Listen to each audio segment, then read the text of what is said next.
چلیں اس بات کی تہہ تک پہنچتے ہیں۔ مطلب ذرا تصور کریں نا کہ ایک نیا ملک دنیا کے نقشے پر ابھرتا ہے۔ بالکل۔ کروڑوں لوگوں کی امیدیں ہیں، لاکھوں قربانیاں دی گئی ہیں، بالکل۔ لیکن اس ملک کو چلانے والے جو فیصلہ ساز ہیں وہ ابتدائی 9 سال تک یہی طے نہیں کر پاتے کہ ملک کا قانون کیا ہوگا۔ ہاں، یہ کوئی خیالی کہانی نہیں ہے، یہ ایک تلخ حقیقت ہے۔ بالکل حقیقت ہے، اور آج کے اس تفصیلی جائزے میں ہم ایک ایسے ہی دور پر بات کر رہے ہیں۔ مطلب ہم سب نے نصابی کتابوں میں تو پڑھا ہے نا کہ 1947 میں پاکستان بنا۔ صحیح۔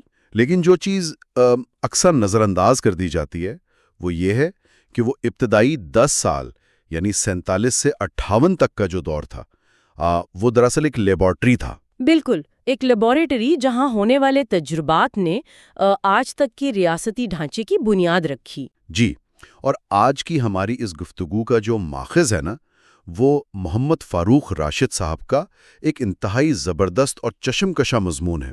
اس کا عنوان ہے پاکستانی سیاست کے ابتدائی 10 سال، امید، انتشار اور فیصلوں کی کہانی۔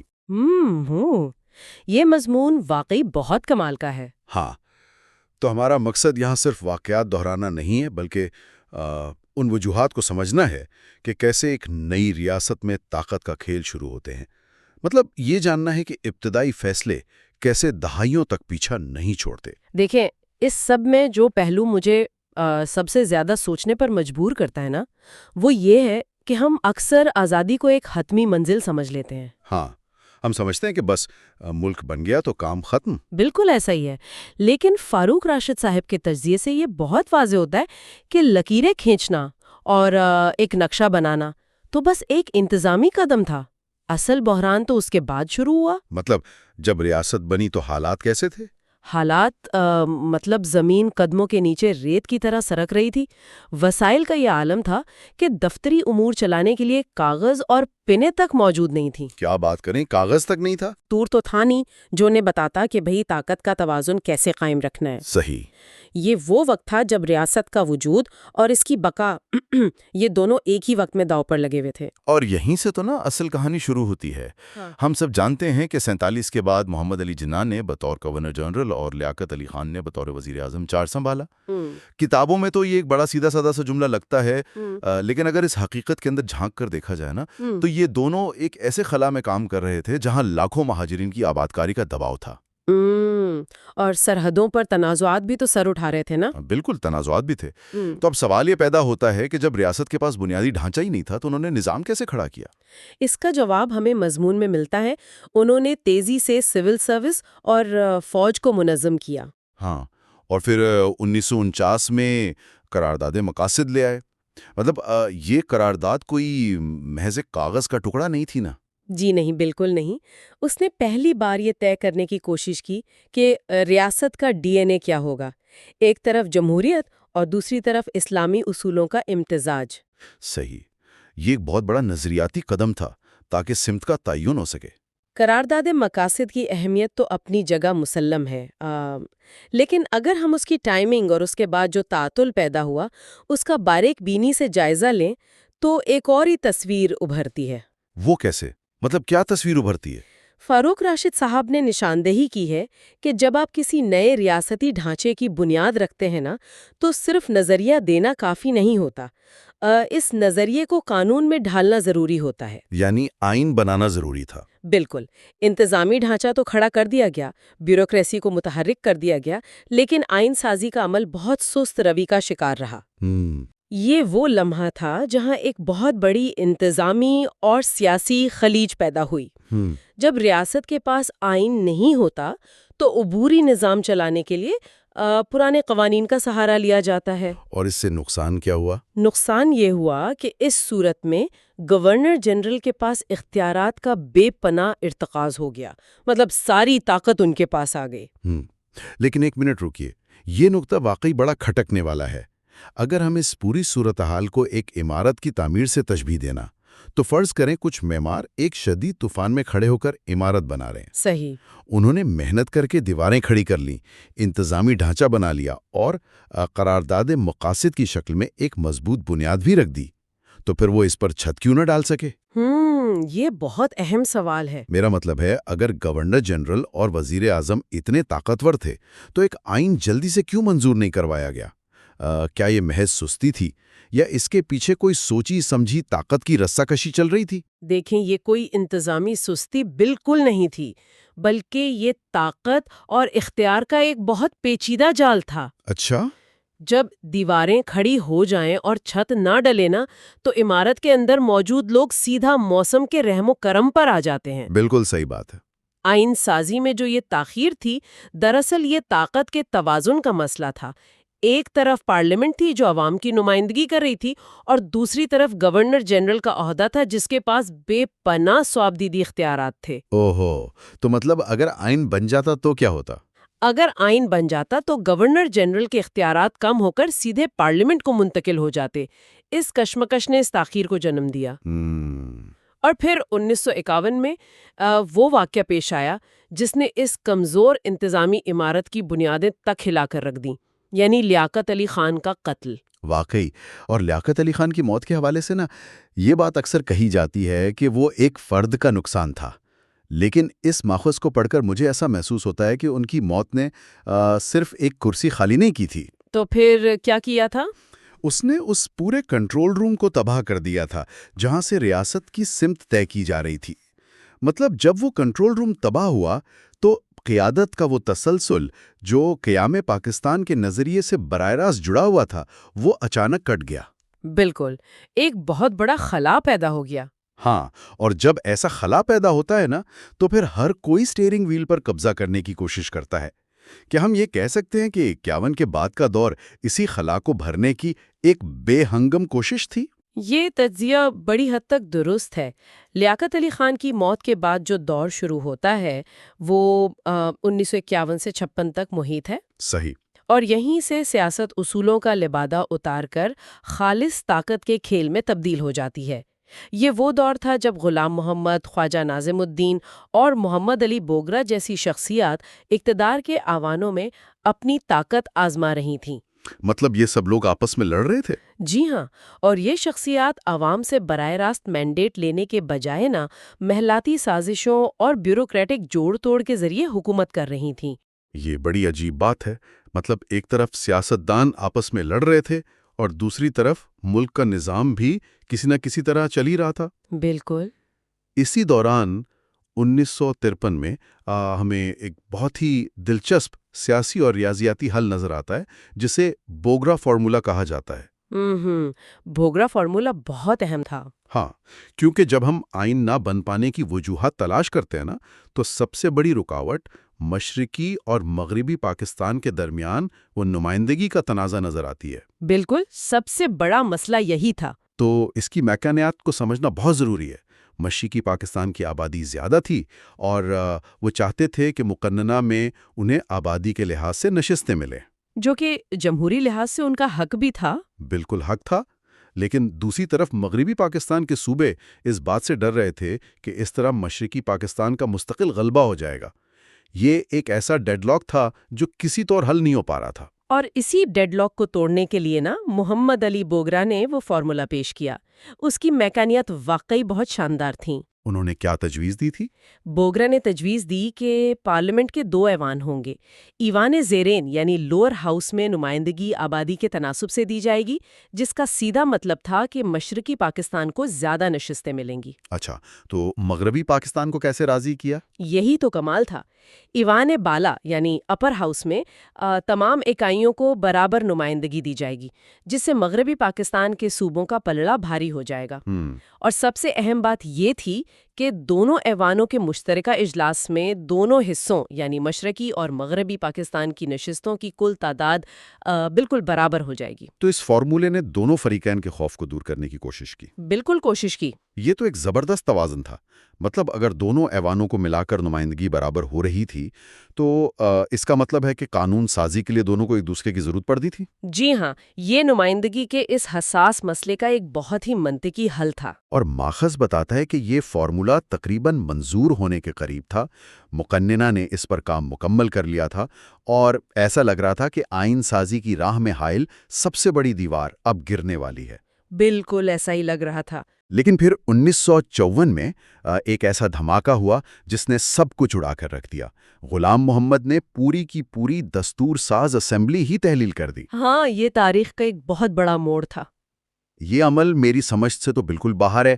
مطلب ایک طرف ایک پیچیدہ ترین مسئلے کا حل نکل آیا ہے اور دوسری طرف ایک شخص جو ملک کا سربراہ ہے وہ پوری مقننہ کو ہی گھر بھیج دیتا ہے۔ دیکھیں، اس اقدام کو سمجھنے کے لیے ہمیں واپس اسی اختیارات کی جنگ کی طرف جانا ہوگا جس کا ہم نے شروع میں ذکر کیا تھا۔ وہ طاقت والی بات۔ بالکل، دستور ساز اسمبلی صرف آئین نہیں بنا رہی تھی بلکہ وہ ایسے قوانین بھی منظور کر رہی تھی جو گورنر جنرل غلام محمد کے اختیارات کو محدود کر دیتے۔ اچھا، تو انہیں اپنے پر کٹتے ہوئے نظر آ رہے تھے؟ جی ہاں، جب غلام محمد نے یہ محسوس کیا کہ مقننہ ان کے پر کاٹنے والی ہے تو انہوں نے پیش قدمی کرتے ہوئے اسمبلی ہی تحلیل کر دی۔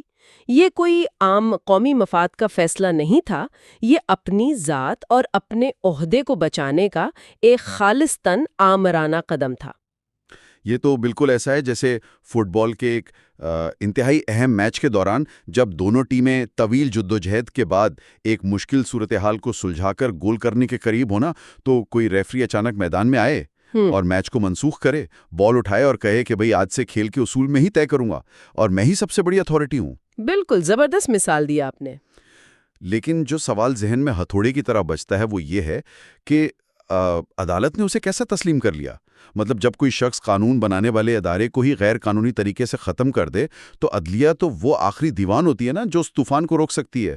اور یہی اس تاریخ کا سب سے تاریک اور متنازع باب ہے۔ جب مولوی تمیز الدین جو اس اسمبلی کے اسپیکر تھے انہوں نے اس فیصلے کو عدالت میں چیلنج کیا تو سندھ چیف کورٹ نے تو اسمبلی کی بحالی کا فیصلہ دے دیا۔ ہاں، لیکن فیڈرل کورٹ جو آج کی سپریم کورٹ ہے اس نے گورنر جنرل کے اقدام کو جائز قرار دے دیا۔ یہ کیسے ممکن ہے؟ مطلب کوئی قانونی جواز تو دیا ہوگا نا؟ جی، جواز دیا گیا تھا، اور اس جواز کے لیے جس قانونی ہتھیار کا استعمال کیا گیا اسے نظریہ ضرورت یا ڈاکٹرائن آف نیسیسٹی کہتے ہیں۔ یہ نظریہ ضرورت آخر کام کیسے کرتا ہے؟ مطلب اس کی بنیاد کیا تھی؟ اس نظریے کی جڑیں برطانوی قانونی تاریخ سے تلاش کی گئیں۔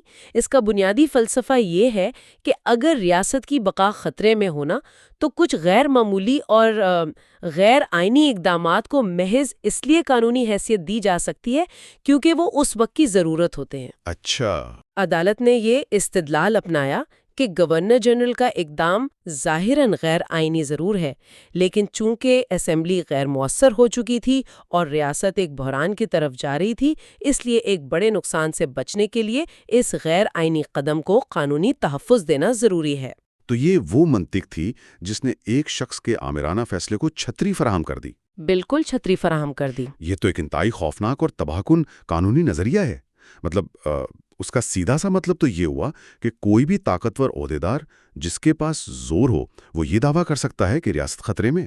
جی ہاں، اور پھر وہ جو چاہے کرے، اور عدالت اسے ضرورت کے نام پر جائز قرار دے دے گی۔ اس فیصلے نے تو گویا آنے والے ہر غیر آئینی اقدام کے لیے ایک شاہراہی کھول دی۔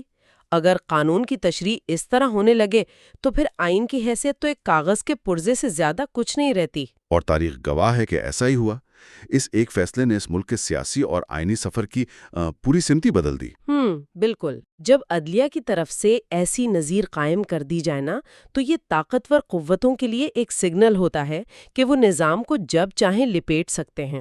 لیکن اس تمام گھپ اندھیرے میں بھی ایک عجیب سی سیاسی کشمکش جاری رہی۔ وہ کیا؟ نئی اسمبلی بنی اور آخرکار 9 سال کی تاخیر اور ان گنت سیاسی سمجھوتوں کے بعد 1956 میں پاکستان کا پہلا آئین منظور کر لیا گیا۔ شکر ہے چھت ڈل گئی۔ ہاں، اس آئین کے تحت ملک کو اسلامی جمہوریہ قرار دیا گیا اور ایک وفاقی پارلیمانی نظام متعارف کروایا گیا۔ بظاہر ایسا لگا کہ وہ چھت بالآخر ڈل گئی ہے جس کی کمی ریاست کو پچھلے 9 سال سے کھا رہی تھی۔ ہاں، 1956 کا آئین بننے کے بعد تو اصولی طور پر استحکام آنا چاہیے تھا نا۔ مطلب اصول و ضوابط طے ہو گئے تھے، نمائندگی کا طریقہ کار بن گیا تھا، ملک ایک اسلامی جمہوریہ بن چکا تھا۔ جی بالکل۔ لیکن پھر ہم دیکھتے ہیں کہ 56 سے لے کر 58 تک کا جو یہ تیسرا مرحلہ ہے، اس میں یہ استحکام کہیں دور دور تک نظر نہیں آتا۔ یہ وہ دور ہے جب اسکندر مرزا اور فیروز خان نون کا نام سامنے آتا ہے۔ سیاسی کھینچا تانی کا دور۔ ہاں، ماخذ کے مطابق اس عرصے میں سیاسی اکھاڑے میں ایسی کھینچا تانی چل رہی تھی کہ کوئی حکومت ٹکی نہیں پا رہی تھی۔ وزیر اعظم اتنی تیزی سے بدل رہے تھے کہ شاید ان کے نام یاد رکھنا بھی مشکل ہو جائے۔ دیکھیں، استحکام اس لیے نہیں آیا کیونکہ آئین کا بن جانا ایک بات ہے اور اس آئین کی روح کے مطابق چلنا وہ بالکل دوسری بات ہے۔ بالکل درست۔ اسکندر مرزا نے بطور صدر اپنے آئینی عہدے کو ایک ڈھال کے طور پر تو استعمال کیا، لیکن ان کے کام کرنے کا طریقہ مکمل طور پر غیر جمہوری تھا۔ انہوں نے کیا کیا؟ انہوں نے سیاسی جماعتوں کے اندر دھڑے بندیاں کروائیں، سیاستدانوں کو ایک دوسرے کے خلاف استعمال کیا اور پارلیمنٹ کو مضبوط ہونے کا موقع ہی نہیں دیا۔ جب صدر خود حکومتیں بنانے اور گرانے کا کھیل کھیل رہا ہونا تو پارلیمانی نظام کبھی جڑ نہیں پکڑ سکتا۔ اس سارے منظرنامے کو دیکھ کر نا ایک بات بہت واضح طور پر سمجھ آتی ہے۔ یہ نظام کوئی راتوں رات کسی بیرونی حملے سے نہیں گرا، بلکہ اسے بڑی خاموشی اور تسلسل کے ساتھ اندر سے کھوکھلا کیا گیا۔ یہ بالکل ایسا ہے جیسے کوئی شخص ایک بالکل نئی چمکدار گاڑی خریدے۔ اس گاڑی میں 1956 کے آئین کا نیا انجن لگا ہو، جمہوری نظام کے نئے ٹائر ہوں۔ زبردست تشبیہ ہے۔ لیکن جو شخص ڈرائیونگ سیٹ پر بیٹھا ہے نا، وہ تیز رفتاری سے گاڑی چلاتے ہوئے بار بار بلا وجہ ہینڈ بریک کھینچے۔ جب بھی گاڑی رفتار پکڑنے لگے، ہینڈ بریک کھینچ دی جائے۔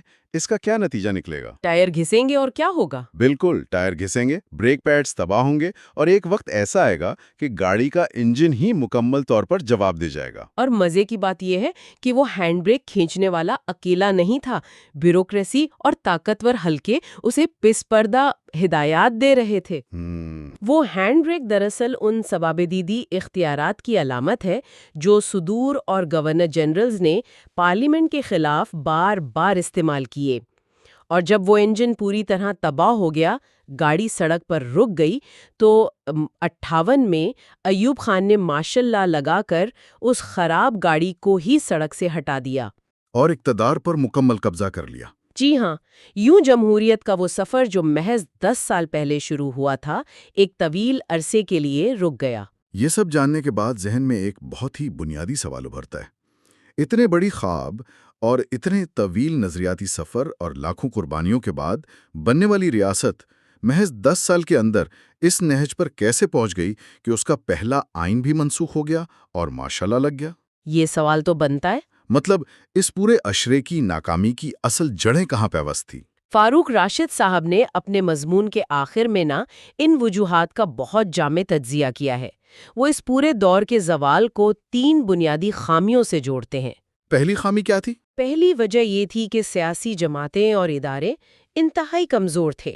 مسلم لیگ جس نے پاکستان بنایا تھا، اقتدار میں آنے کے بعد وہ عوام سے کٹ گئی۔ جب سیاسی جماعتیں عوام میں اپنی جڑیں مضبوط نہیں رکھتی اور تنظیم سازی پر توجہ نہیں دیتی نا، تو وہ بیوروکریسی کے سامنے کمزور پڑ جاتی ہیں۔ اور دوسری غلطی؟ دوسری بڑی غلطی آئین سازی میں وہ مجرمانہ تاخیر تھی جس پر ہم نے تفصیلی بات کی۔ اور تیسری؟ اور تیسری اور شاید سب سے اہم وجہ ذاتی اور گروہی مفادات کا قومی مفاد پر حاوی ہو جانا تھا۔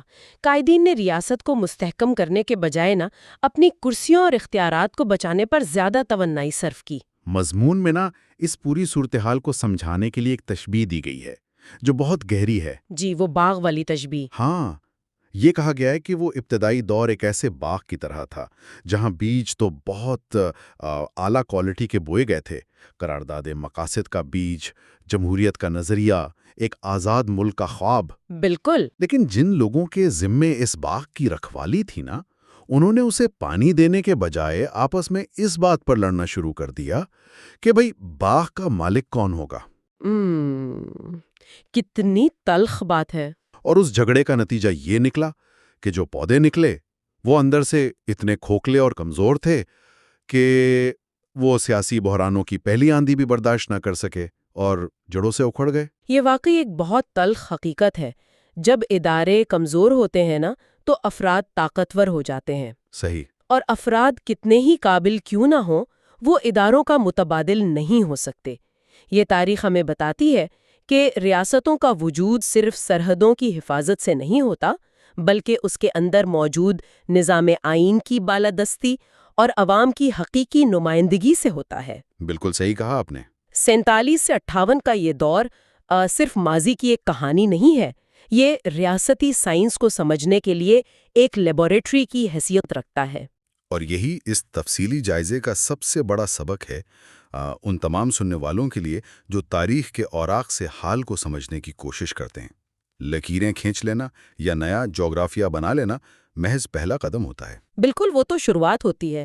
اصل امتحان ایک ایسا نظام کھڑا کرنا ہوتا ہے جو افراد کی خواہشات کا نہیں بلکہ قانون اور اداروں کا پابند ہو۔ یہ 10 سالہ تاریخ ہمیں نا امید کرنے کے لیے نہیں ہے، بلکہ یہ ایک وارننگ سگنل ہے کہ جب اصولوں کو طاقت کے تابع کر دیا جائے نا تو ریاستیں کس طرح اندر سے کھوکھلی ہونا شروع ہو جاتی ہیں۔ اس میں کوئی شک نہیں کہ اگر ہم اس تاریخ کا باریک بینی سے مطالعہ کریں نا تو ہمیں آج کے بہت سے سیاسی مسائل کی جڑیں اسی دور میں ملیں گی۔ یہ وہ دور تھا جس نے یہ طے کر دیا کہ اقتدار کے ایوانوں میں طاقت کا توازن کس طرف جھکا رہے گا۔ بالکل۔ تو اس تمام طویل اور گہری بحث کے بعد اگر ہم اس پورے منظرنامے کو آج کے تناظر میں دیکھیں نا تو انسان ایک بہت ہی اہم اور کھٹکنے والے سوال پر سوچنے پر مجبور ہو جاتا ہے۔ وہ کیا؟ ذرا سوچئے، اگر ہماری ابتدائی قیادت نے افراد اور عہدوں کو لامحدود طاقت دینے کے بجائے صرف اور صرف اداروں کی مضبوطی پر اپنی پوری توانائیاں صرف کی ہوتیں تو عاشیوں کے بعد کبھی فیڈرل کورٹ کو نظریہ ضرورت جیسی کوئی چیز ایجاد کرنے کی جگہ مل پاتی؟ یہ واقعی سوچنے کی بات ہے۔ اور اس سے بھی زیادہ چبھنے والا سوال یہ ہے کہ کیا اس تاریخ سے سبق سیکھنے کے بجائے کیا آج بھی ہم مضبوط اداروں، آئین کی بالادستی اور ٹھوس نظام کی تعمیر پر توجہ دینے کے بجائے کسی نئے مسیحا یا کسی ایسی کرشماتی شخصیت کی تلاش میں تو نہیں بھٹک رہے جو آ کر جادو کی چھڑی سے سب ٹھیک کر دے؟ یہ وہ سوال ہے جو اس تاریخی ماخذ کی راکھ سے چنگاری بن کر نکلتا ہے اور جس کا جواب ڈھونڈنا شاید آج ہماری سب سے بڑی قومی ضرورت ہے۔